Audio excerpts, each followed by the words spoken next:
A lição do Evangelho da noite é do capítulo 6, o Cristo Consolador.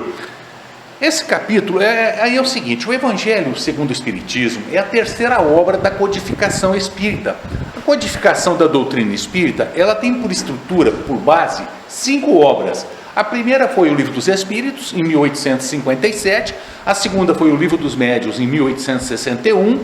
A terceira foi o Evangelho segundo o Espiritismo, em 1864. A quarta foi Céu e Inferno, em 1865, que esse ano está fazendo 150 anos. E a Federação Espírita está fazendo a comemoração dos 150 anos do livro Céu e Inferno. Em 1868, a Gênese. São 5 obras básicas. No Evangelho de Jesus, nesse Evangelho, a gente diz Evangelho segundo o Espiritismo. Por quê? Porque é o Evangelho de Jesus, dos 4 evangelistas, Mateus, Marcos, Lucas e João, na visão da doutrina espírita, na visão que Kardec e os espíritos que o inspiraram trouxeram dentro da doutrina. Por quê? Esse capítulo, ele fala sobre isso. Uma das partes aqui, que Jesus, quando veio naquela época, ele não pôde falar tudo, ele não tinha como falar tudo, e muitas coisas ele teve que falar veladamente, não falar, ou por parábolas. E o Evangelho segundo o Espiritismo veio como que o Cristo, ou Consolador prometido, nos trazer o esclarecimento, a interpretação dessas máximas de Jesus e do que Jesus dizia, para que a gente aplicasse no nosso dia a dia.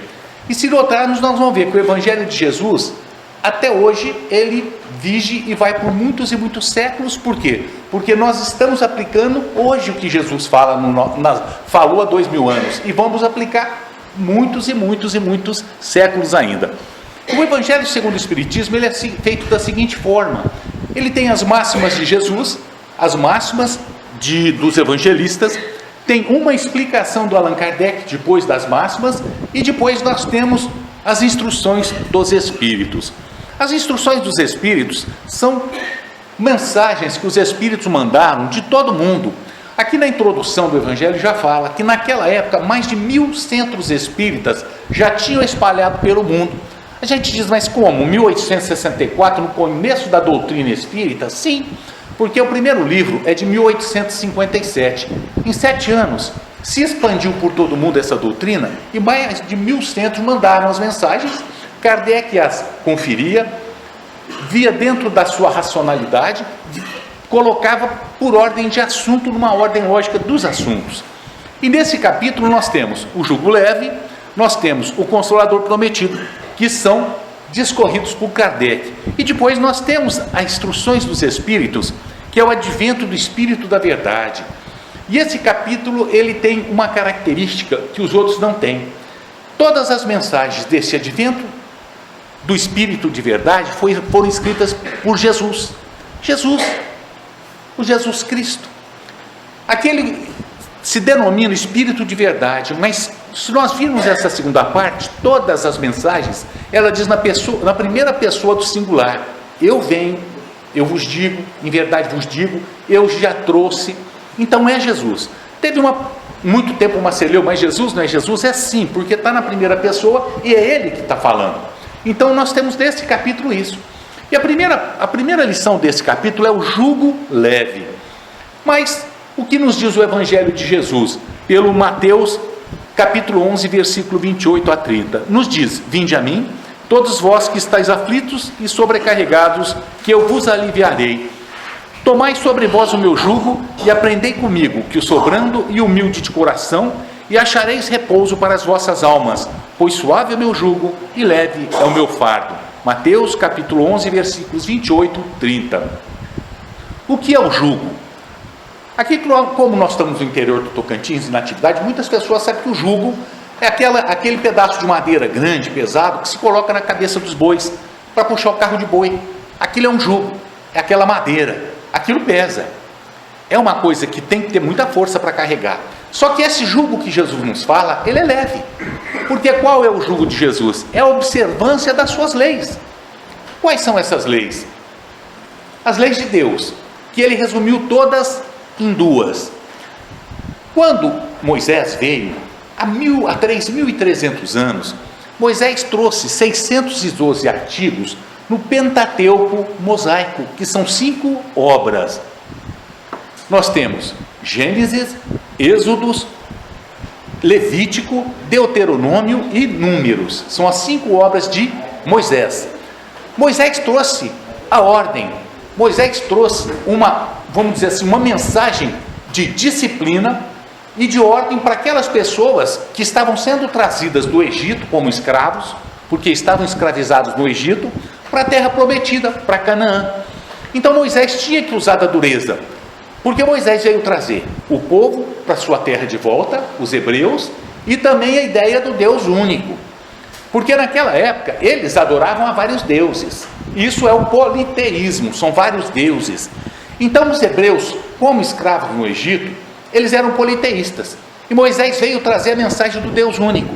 Além dessa mensagem para esses hebreus, ele veio trazer também esses hebreus para a sua terra, e ele tinha que usar da força, ele tinha que usar da ordem.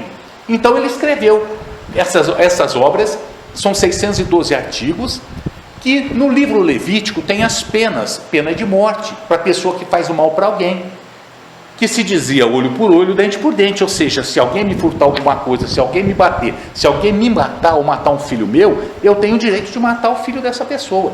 É o olho por olho, dente por dente, que se diz a pena de talião. Mas Moisés precisava fazer isso, precisava. Mas qual foi a mensagem do Cristo? Cristo veio e ele veio trazer uma mensagem diferente, a mensagem do amor. E ele resumia todas essas leis do Moisés, todas as leis dos profetas, porque a Bíblia, o Velho Testamento, ele é dividido no Pentateuco mosaico, que são as 5 obras, nos profetas e nas tradições. Essas obras formam a Bíblia antiga, o Velho Testamento. Essa é a lei de Moisés. Mas dentre essas leis de Moisés, as leis mosaicas, teve 10 mandamentos que ele recebeu de Deus. Que esses mandamentos Jesus veio para dar cumprimento.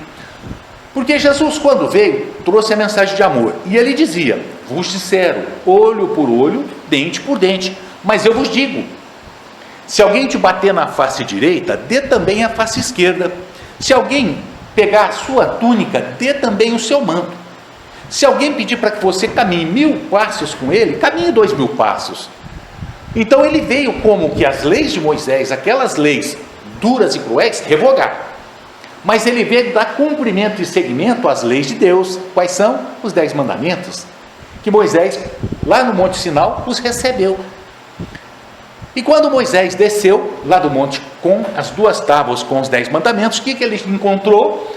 O seu povo pegou, recolheu prata, ouro, fez um bezerro de ouro e começou a adorar aquele bezerro, lembrando de quando eles estavam lá no Egito. Moisés fez o quê? Acabou, quebrou todo aquele bezerro de ouro, condenou mais de 1.400 pessoas à morte, porque era a missão dele, ele precisava fazer isso, ele tinha que ser duro.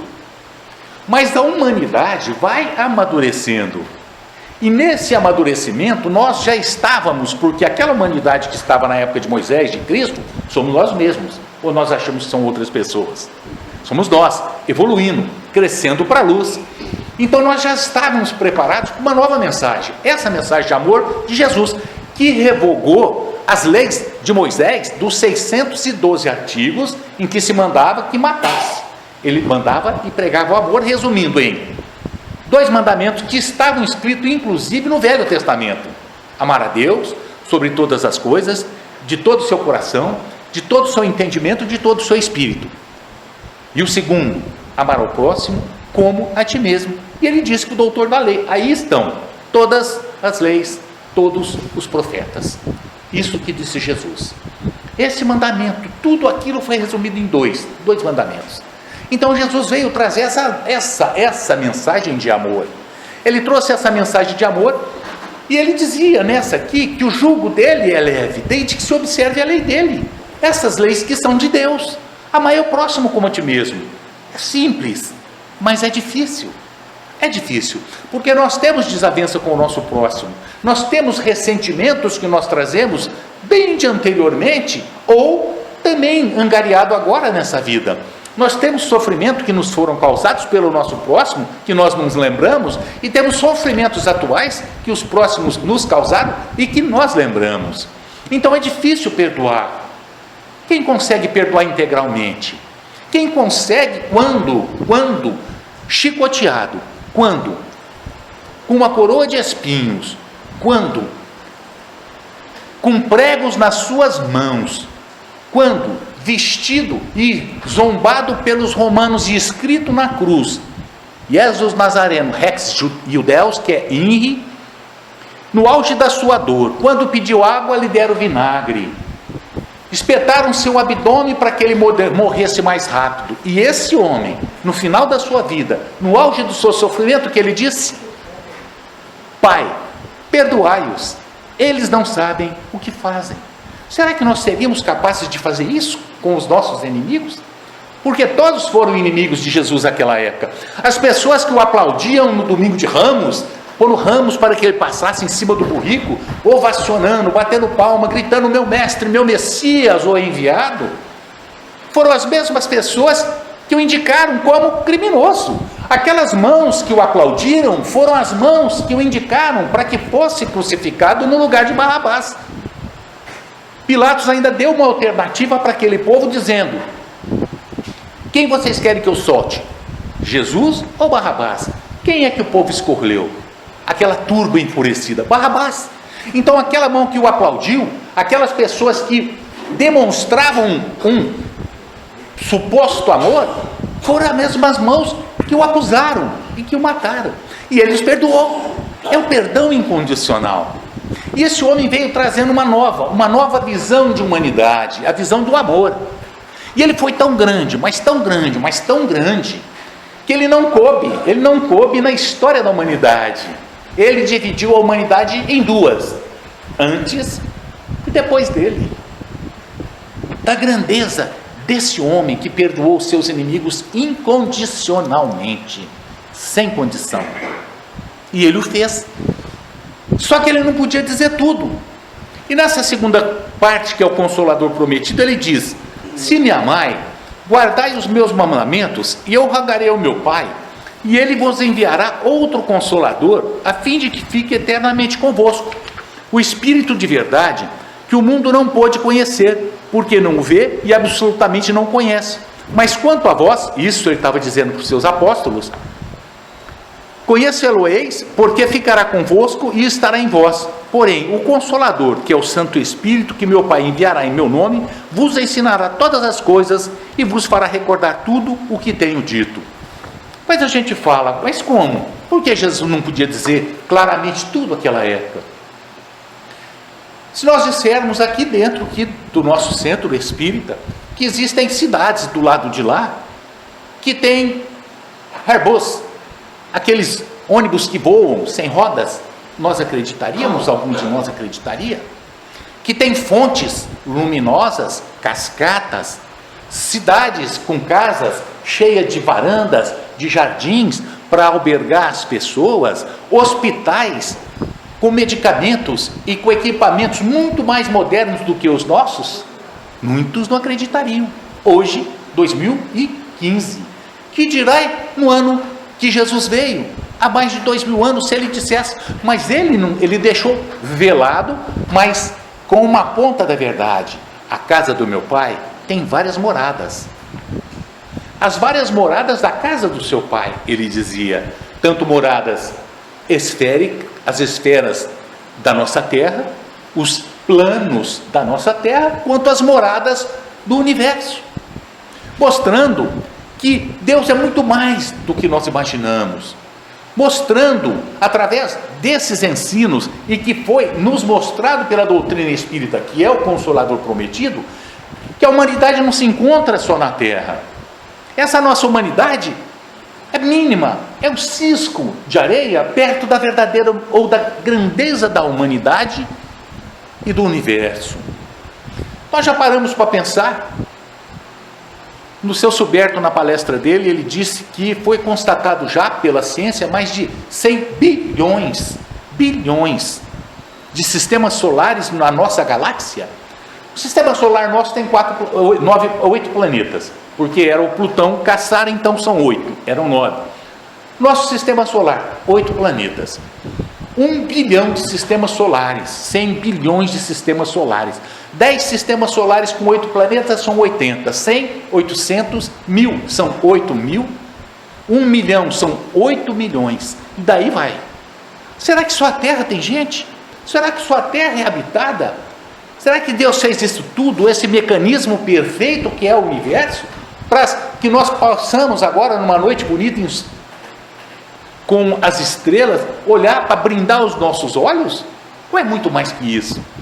Então ele não podia dizer. A doutrina espírita nos diz, através da ciência espírita, porque a doutrina espírita, ela tem três princípios, que é o princípio filosófico, que é a filosofia, 3 características: a ciência espírita, e essa ciência e essa filosofia causam os efeitos morais. Quais são os efeitos morais? A partir do momento que eu começo a estudar filosofia espírita, o livro dos Espíritos, eu começo a ver a grandeza da nossa vida, começo a ver a grandeza do que é o universo e a grandeza de nós próprios. Por quê? Porque nós somos espíritos, nós somos luzes, filhos de Deus. E a gente vai vendo através dessa filosofia, através dos estudos das obras básicas, que a consequência dos nossos atos, nós mesmos as colhemos. Que hoje nós estamos colhendo o que nós plantamos no passado. E no futuro nós vamos colher o que plantamos hoje. Se colhemos hoje os frutos amargos da nossa própria incúria, com certeza, se plantarmos espinhos, é espinhos que colheremos lá na frente. E ela nos mostra isso, e a gente começa a filosofar. Mas como? Só filosofia? Só pensamento? Ninguém me prova nada? Aí vem a ciência espírita, através do livro dos médiuns, e através dessa obra que está fazendo 150 anos, que é o Céu e Inferno. Na sua segunda parte, o que ela traz? Como Kardec diz, através da filosofia, os espíritos nos dizem dessa realidade, de que colhemos aquilo que plantamos, aí nós ficamos na dúvida, mas será? Aí Kardec, através da ciência, nos traz o depoimento de quem? Dos mortos.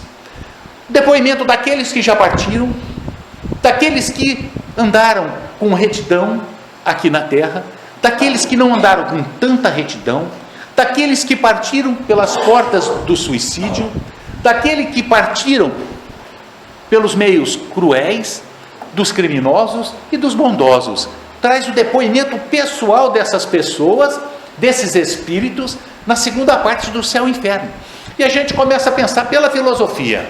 Ora, a filosofia espírita nos explica isso, a consequência dos nossos atos. A ciência espírita, através da experimentação, nos mostra o que colheram aqueles espíritos tendo agido erradamente. Então, eu tenho que me moralizar, ou seja, domar minhas más tendências, me melhorar, me tornar um pouco melhor, para que eu não colha esses frutos amargos. Esses são os efeitos morais, que hoje nós falamos religiosos. Então a doutrina espírita é tríplice aspecto: filosofia, ciência, de efeitos morais, ou podemos dizer filosofia, ciência e religião. E é o Consolador prometido. Por quê? Porque Jesus não podia dizer nada lá, naquela época. E ela nos mostra toda essa realidade, consolando as nossas dores, sabendo que, como herdeiros dos nossos próprios atos, essa dor coube a nós mesmos plantarmos no nosso caminho. Nós não podemos acusar a Deus, nós não podemos acusar ao nosso próximo, nós não podemos colocar a felicidade das nossas vidas na mão do nosso próximo. Por quê? Porque essa felicidade cabe a nós. Nós somos os semeadores das nossas colheitas futuras. E essa doutrina nos consola, mostrando, não, principalmente, que tudo passa, tudo na vida passa, tudo é passageiro. Só permanece o espírito. E a doutrina espírita ainda, através desse Consolador prometido, nos mostra, primeiro, quais são os pensamentos de vida. É lógico nós colhermos os nossos frutos amargos, mas será que nós vamos ficar penando para sempre? Aí nos mostra as filosofias, as correntes de pensamento. Primeira, materialista. Qual a corrente materialista? Isso nas obras básicas. Aquela de que morre e não vai para nada. Morreu, acabou, apagou. Bom, então nós vamos praticar todo o crime que nós podemos fazer, nós podemos lesar todas as pessoas, sentimentos, podemos plantar o ódio, matar, porque fica tudo certo, porque eu vou morrer, acabou, é nada. É justo? Esse Deus é justo? Que o atributo maior, um dos atributos de Deus é a justiça perfeita e absoluta? É justo esse Deus que permite que aquelas pessoas que zombaram da humanidade, como um Hitler, vá para o nada? Enquanto tantas pessoas que lutam com a vida no dia a dia, sacrificam-se, sangram os seus pés no seu sofrimento e na sua dor através de um parente difícil, de um amigo que o acusa constantemente, da situação financeira na miséria. Ora, e eu suporto isso por 90 anos, eu vou por nada. E aqueles que não suportam e fazem tudo errado também vão por nada? É justo esse Deus? Então a doutrina materialista podemos pôr de lado. Aí se fala, vem e nos mostra a doutrina do todo universal. Esse todo universal, ele divide-se em duas correntes. Essa de que nós vamos para um todo, que seríamos uma gotinha d'água, e quando nós morremos, nós, gotinha d'água, voltamos para esse todo, perdemos a nossa individualidade. Ou seja, então vamos aprontar tudo, porque todo mundo vai ser responsável. Ou a doutrina panteísta, que nós somos todos pedaços de Deus, pedacinho pequenininho de Deus, e quando morremos voltamos para um Deusão, um Deus grandão, perdemos a nossa individualidade. Não é concebível. Não é concebível porque todos os estudos religiosos, inclusive de religiões que acreditam no céu e inferno, existe a sobrevivência da alma. E nós temos depois então a dogmática. Qual que é a doutrina dogmática? A doutrina dogmática é aquela de que nós erramos. Então nós estamos, ou quando erramos, eternamente condenados ao fogo do inferno, irreversivelmente. Ou nós acertamos. Então nós estamos beneficiados com o céu. Vamos para o céu. Chegamos lá no céu, estamos perto do Deus, aquele senhor velhinho de barbas brancas, que nos dá um pedacinho de uva, um pouquinho de vinho, bate nas nossas costas, no ar-condicionado. Oh, estou no céu, que delícia. Só que quando eu olho para baixo, lá no inferno, queimando naquele fogo eterno, eu vejo meu filho, que errou na vida. Eu começo a pensar, meu Deus, mas é justo eu estar aqui, com todas essas benesses, enquanto meu filho está queimando no fogo do inferno? Porque quem de nós não erra? Quem de nós já não errou na vida? Quem de nós já não fez alguma coisa do que se envergonha hoje? Se fizermos, vamos para o inferno, estamos condenados eternamente, porque não tem volta. Mas a doutrina dogmática, ela foi amaciada com o purgatório. Não, então não, vai para o purgatório, purga, vai ter a possibilidade de ir para o inferno ou para o céu, depois de uma prova. É inconcebível. Mas nós temos a doutrina da sobrevivência da alma, da oportunidade de ressarcirmos as nossas consciências, de fazermos com que as coisas voltem aos seus devidos lugares, através das vidas sucessivas, que se chama reencarnação. Podemos errar, nós vamos sofrer, porque muitas obras complementares da doutrina nos mostram como é que a vida no umbral. André Luiz principalmente nos conta e nos narra o que é o umbral, o sofrimento e a dor. Será que precisaria de inferno? Um umbral?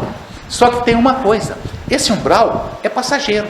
A partir do momento que o espírito sente a necessidade de crescer para a luz novamente, se arrepende com sinceridade, ele é recolhido.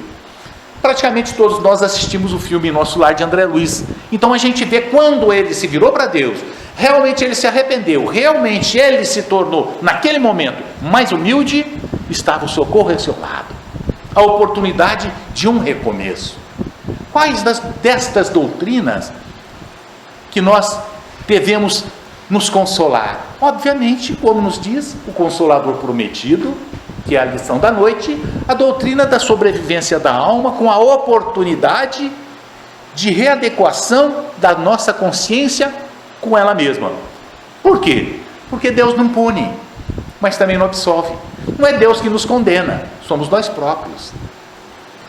nos mostra e nos consola dessa forma. Não, tem uma nova oportunidade, vamos recomeçar, a vida está aí para que possamos recomeçar. E veio o Consolador prometido, nos instruindo através das suas obras básicas e das lições que os Espíritos nos trazem, para que nós possamos ser mais felizes. Porque numa das lições do Evangelho diz: como é que você reconhece o verdadeiro espírita? O verdadeiro espírita é perfeito? Não. O verdadeiro espírita é um santo? Não. O verdadeiro espírita não erra? Não. Ele erra e erra muito. Mas como se reconhece? Pela sua transformação moral e pelo esforço que faz em domar as suas más tendências. Aí se reconhece o verdadeiro espírita, pela sua transformação moral e pelo esforço que ele faz em estar um pouco melhor a cada dia, independentemente da perfeição, porque não é perfeito.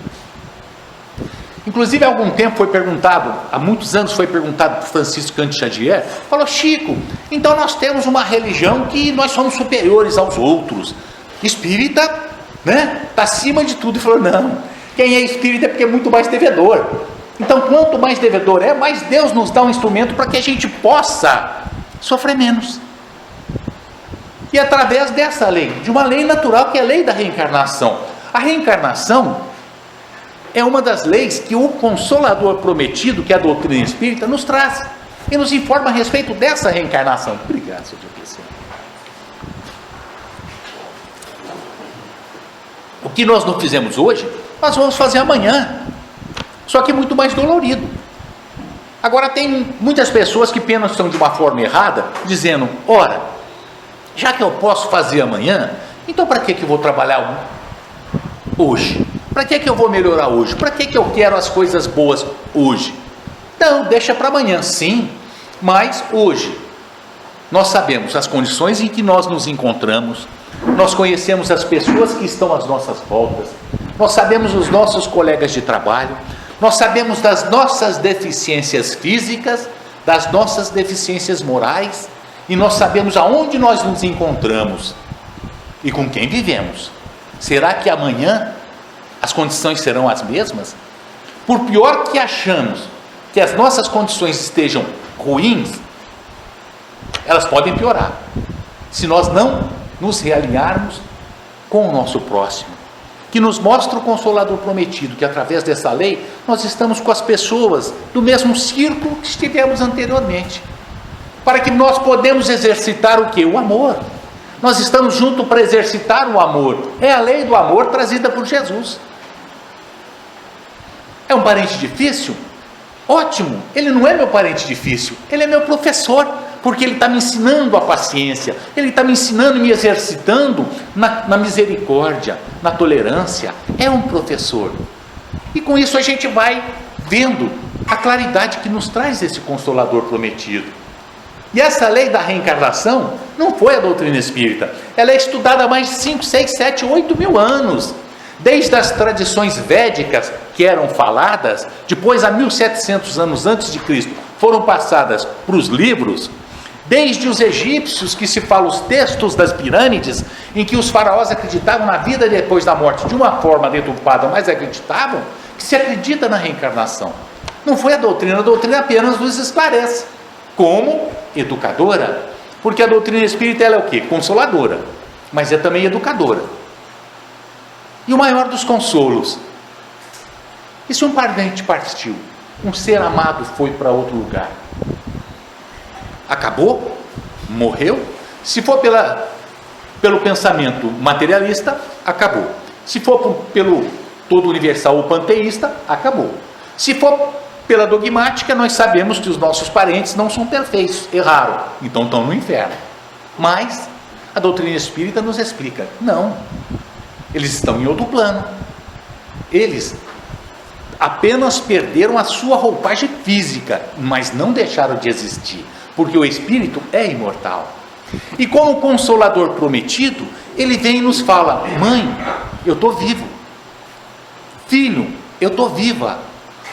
Irmão, eu existo, eu estou aqui. Através das mãos santas de Francisco Cândido Xavier, que psicografou mais de 412 obras, semi-analfabeto. A primeira obra de Chico Xavier, Parnaso do Além-Túmulo, mais de 244 poesias, mais de 40 autores espirituais escreveram por Chico Xavier, trazendo o consolo de depois da morte. Estamos vivos, estamos aqui, esperamos por você, porque a verdadeira vida não é aqui na terra, encarnado, e sim no plano espiritual, que aqui é passageiro, tudo passa. E essas mães que vêm aclamar e conclamar seus filhos, lute, filho, porque na vida tudo passa. Esses pais, esses irmãos, esses espíritos benevolentes que vêm trazer as suas mensagens, para que a gente possa nos consolar nas nossas dores, nos nossos sofrimentos, nos nossos amores. E nos explica essa doutrina consoladora, que a felicidade não depende de ninguém lá fora, não depende dos bens materiais e nem das pessoas. As pessoas não vão nos ensinar a ser felizes, não vão nos fazer a ser felizes. Podem nos acompanhar, nos ensinar a cultura e nos dar a educação intelectual, mas a felicidade está dentro do meu coração. Eu não posso imputar às vezes a minha infelicidade, as minhas derrotas a Leia. Que culpa ela tem do meu fracasso, se o fracassado sou eu? Ela bem que tentou me mostrar o caminho, mas eu não a segui. E eu fui egoísta, porque joguei a minha felicidade, nas mãos dela. Ela não é responsável pelas minhas derrotas. E aquelas pessoas que estão conosco, elas procuram nos levantar, fazer com que caminhemos, mas elas não podem fazer com que sejamos felizes, porque isso está dentro dos nossos corações. O que Jesus dizia? Onde está o seu tesouro? É onde está o seu coração. Aí vai estar o seu tesouro. E essa felicidade cabe a nós cavucarmos, buscarmos, através dessa mudança, dessa modificação. Porque ser feliz não quer dizer que está com um carro novo, com uma casa nova, com os parentes todos bonitinhos, tudo saudável. Não, a felicidade, ela é outra coisa. Pessoas às vezes que estão numa cama com um câncer terminal são felizes. Por quê? Porque o espírito está feliz, embora o corpo esteja deteriorado. A felicidade está lá dentro, no fundo do nosso coração, independente de condições físicas, financeiras e de convivência. Por quê? Porque está dentro de nós. E isso nos explica o Consolador Prometido, que é a doutrina espírita, trazendo toda essa luz na nossa vida, abrindo aquele véu que era fechado, que fazia com que nós tivéssemos uma visão tacanha de que além dessa parede não tem mais nada. É muito mais do que imaginamos. É muito mais do que pensamos. Nós temos que acreditar nisso. Igual a história do peixinho, que diz que tinha um peixinho num aquáriozinho, num lagozinho, num determinado lugar do universo ou do mundo, e ele estava lá dentro desse poço, desse lugar que eles ficavam, e tinha uma gradezinha. E ele era magrinho, muito magrinho. E ele pensava, ele não se conformava em estar preso naquele lugar. Ele falava, meu Deus, mas será que é só isso a minha vida? Será que a minha vida se resume a ficar brigando por causa de minhocas, de mosquitinhos que caem, aqui dentro desse pocinho? Eu acho que tem mais. E ele tentou passar na gradezinha, não conseguia, porque ele ainda estava gordinho. Aí ele fez regime, conseguiu passar. Passou por entre as grades e saiu. A hora que ele começou a nadar naquele córrego, esse córrego foi para um rio maior, ele começou a conhecer coisas que ele nunca tinha visto. De repente esse rio deságua no mar. No mar ele vê coisas que ele fala, meu Deus, outras civilizações, outros peixes, outros povos de peixes. Ele fala, gente, mas é muito lindo isso aqui. Eu vou voltar e contar para aqueles que estão lá, falando que é muito mais do que a gente está lá, brigando pela nossa comida. E ele voltou, fez todo aquele caminho de volta, passou pela gradezinha e falou, gente, é muito lindo lá fora, vamos buscar felicidade lá fora, porque nós estamos presos dentro desse poço de água, e esse poço uma hora vai secar e nós vamos morrer. ele quase foi linchado, foi expulso da sua população de peixinhos. Voltou e foi feliz naqueles lugares lindos. Deu uma seca, todos aqueles peixes daquele poço morreram, mostrando uma visão que nós temos muitas vezes tacanha na nossa vida, achando que é só isso aqui, só essas 4 paredes, nos esquecendo de sair para o mundo através das nossas ou da nossa imaginação, através do estudo da doutrina espírita, que nos abre esse véu, que faz com que enxerguemos muito mais além daquilo que nós imaginamos que nós somos. E esse Consolador prometido é isso, que nos trouxe essa promessa de uma vida nova, de uma vida verdadeira além dessa vida, de que os nossos amores não partiram para sempre, de que os nossos erros não são imperdoáveis, de que nossa vida de sofrimento e de dor é passageira, tudo passa. E essa doutrina nos consola através dessa visão nova que nos traz, através das vozes dos nossos irmãos que já partiram, mostrando que estão vivos e que nós vamos nos encontrar ainda do lado de lá. Mortes prematuras. Ontem nós estivemos conversando com uma senhora que que desencarnou o filho, a nora e o netinho num acidente de trânsito. E ela foi lá na Federação Espírita, foi conversar com nós, com Moreira, comigo. Nós tentamos mostrar para ela, e ela saiu mais consolada, porque ela viu que os filhos dela, ou que o filho e os parentes não morreram, simplesmente mudaram de lugar. E que muitas vezes, quando um parente mais jovem vai, é como se ele estivesse sendo liberto de uma prisão. Todos nós, grosso modo, estamos numa prisão. Quando nós somos libertos, nós ficamos felizes. Uma mãe fica feliz porque o seu filho foi solto. E esses filhos foram soltos, não morreram. Esse é o Consolador prometido. E é educador, que nos educa para a vida, fazendo com que nós respeitemos o nosso próximo, cada um de acordo com o que ele é, porque aquilo que nós damos é aquilo que nós somos, e todas as pessoas dão aquilo que elas são. Não pode dar mais nem menos, porque cada um é uma individualidade. Não podemos querer que as pessoas sejam como nós. Abrir a cabeça dos senhores e falar, vocês têm que acreditar nisso. Não, cada um ao seu tempo, cada um na sua hora. Cada um amadurece no momento certo para a realidade da vida. Mas Deus nos deu esse instrumento consolador para que nós possamos trabalhar nós mesmos, para que a nossa visão se modifique. E respeitemos esse nosso próximo, principalmente os mais próximos, que aqueles que estão dentro da nossa casa, porque se com eles nós estamos, é porque nós necessitamos, é com eles estar. Estamos com as pessoas certas, na hora certa, no lugar certo e no momento certo da história do nosso espírito. Esse é o Consolador prometido. Recomendo aos senhores que leiam esse capítulo, que os senhores vão ver 5 ou 6 mensagens de Jesus, que realmente nos consola. Essa é a lição do Evangelho da Noite. Que Deus abençoe a todos de ambos os lados da vida. Muito obrigado.